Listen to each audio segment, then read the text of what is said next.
There was a time when boarding a plane from Lagos to London did not begin with a visa application, no long forms, no biometric appointments, no anxious wait for approval. You bought your ticket, packed your bags, and traveled. To understand why, you have to go back to the era of empire. Before Nigeria became independent in 1960, it was part of the British Empire.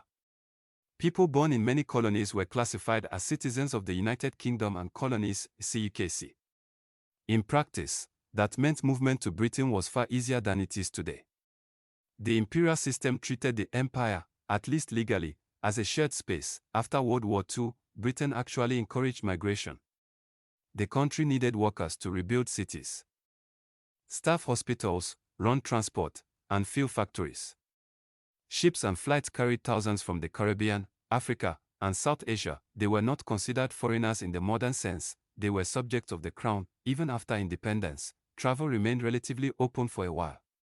Old ties, education links, and labor demand kept doors more relaxed than people today might imagine. But politics was changing. As more migrants arrived and began settling permanently, debates about identity, jobs, and race grew louder inside Britain.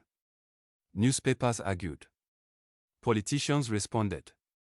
Public opinion hardened. The welcome cooled. Beginning in the 1960s, new immigration laws started tightening who could enter and who could stay. Each reform narrowed the definition of belonging. Rights connected to empire were slowly replaced with border control. By the time later immigration acts arrived in the 1970s and beyond, the idea that Commonwealth citizens could freely move to Britain had largely been dismantled. Visas became normal. Permission replaced assumption.